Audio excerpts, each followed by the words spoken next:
Hello दोस्तों, welcome back to my channel. तो मेरे ब्लॉग में आप सबका स्वागत है। तो आज है रिसेप्शन, बुआ के घर गई हूँ। वहाँ पे मेरी तबीयत ख़राब हो गई थी। बारात से वापस आने के बाद मेरी आँख दोनों उठाई थी, मैं कीचड़ भी आ रहा था और लाल भी हो रखी थी और सूज भी गई थी। उसके बाद फिर मैं रात में सो गई थी। सुबह उठे तो उस दिन रिसेप्शन था, तो मैं सुबह उठ के चाय पी सबसे पहले। उसके बाद में भाभी के पास, जो नई भाभी मतलब दुल्हन जो आई थी, उनके पास जाके बैठी थी, वीडियो बना रही थी। तो वो घूंघट करने लगी थी। लाइट नहीं थी इसलिए ज़्यादा रोशनी नहीं आई हुई है, मैं यही बता रही थी। और सुबह से मैं नहा के पागल जैसे ऐसे बैठी थी, क्योंकि मेरी तबीयत हो रखी है बहुत बुरी तरीके से ख़राब, और मुझे बहुत ज़्यादा हो गया था जुकाम, और मेरी आंखें हो गई हैं पूरी तरीके से, सूज गई थी और लाल हो गई थी। मैं पूरा दिन बहुत मुश्किल से बिताई थी। मतलब मेरा बिल्कुल भी वहाँ रुकने का मन नहीं था। मेरा तो बस यही मन हो रहा था कि कैसे करके अपने घर पहुँच जाऊँ। लेकिन उसी दिन रिसेप्शन था, तो मेरे घर से मेरे भैया लोग को आना था, तो मैं सोच रही थी भैया लोग आएंगे तो वापस चली जाऊँगी रात में ही। और फिर शाम को हम लोगों ने सबने मिलके वहाँ पे बुआ के घर में चाय पी, जो कि दीदी सबको बांट रही है। बना के मैं ही लाई थी। चाय वगैरह मैं बहुत अच्छा बनाती हूँ, इसलिए चाय मुझसे ही बनवाया गया था। चाय बनाने के बाद ये दीदी अपना सब लोग अपना अपना पैकिंग वगैरह करने लगी थी, क्योंकि पूजा पाठ सब हो गया था, सारा रस्में हो गया था, केवल रिसेप्शन भर बाकी था।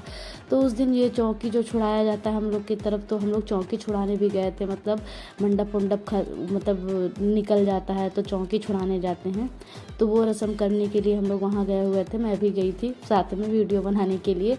और ये दुल्हन का चुन्नी और दूल्हे का सेहरा लेके आते हैं इस रस्म को करने के लिए। उसके बाद मैं घर गई, फिर बड़ी मुश्किल से मतलब रेडी हुई। मतलब मेरा तो मन नहीं था, लेकिन फिर भी मैं रेडी हुई थी। आँखें बहुत बेकार हो रखी हैं मेरी, और रेडी होने के बाद कुछ मैं ऐसी लग रही थी। और हाँ, मतलब आँखें पे मत जाइए, आँखें बहुत लाल हो रखी थी मेरी। मेकअप तो मैंने अच्छे से कर लिया था, मैंने साड़ी वियर किया था उस दिन। मतलब मुझे लगा कि मुझे साड़ी पहन लेना चाहिए। और फिर सब लोग खाना खाने लगे थे, मेरा तो खाना खाने का भी मन था। दीदी और चाची भी खा रही हैं, मैं वीडियो बना रही थी चाची का, तो चाची डांटने लगी थी। चाची और दीदी लोग खाना खा रही थी, मैं देख रही थी। मेरा मन नहीं था, तबीयत नहीं सही रहती तो भूख भी नहीं लगती है। और फिर खाना सब लोग खा ही रहे थे, और लाडो मुँह छुपाने लगती है। कैमरा देखेगी जैसे ही कि वीडियो बन रहा है, तुरंत मुँह छुपाती है। ये देखिए, छुपाएगी बहुत तेज से ऐसी ही है। और दीदी बोल रही थी लो आइसक्रीम सब लोग खा लो दोस्तों तो चाची बोलती है तुम तो। और तो उसके बाद फिर मैं वीडियो बनाते मेरी आंखें देख रही कितनी ज़्यादा येलो हो रखी, येलो भी हो रखी हैं, रेड भी हो रखी हैं, और सूज भी गई थी। मतलब तुरंत मैं वहाँ बुआ के घर पे गई और चेंज करी, तुरंत अपना सामान ली। मैं और लाडो, मेरे भैया आए हुए थे टुक टुक लेके, मतलब मेरी जो गाड़ी है ऑटो नई वाली, वो लेके आए हुए थे। तो मैं अपना सामान पैक करके अपनी गाड़ी में बैठ गई। मुझे घर जाना था। रात में 12 बजे मैं घर से वापस आ रही थी। घर से वापस आ रहे थे हम लोग अच्छे से, और फिर उसके बाद हम घर पे वापस आ भी गए थे। मेरी आंखें और मेरी तबीयत दोनों भी ख़राब हो चुकी थी।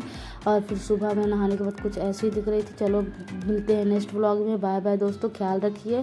शादी में जाइए तो सब कुछ लेके जाइए, वैसलीन ज़रूर लेके जाइए। Okay, bye bye.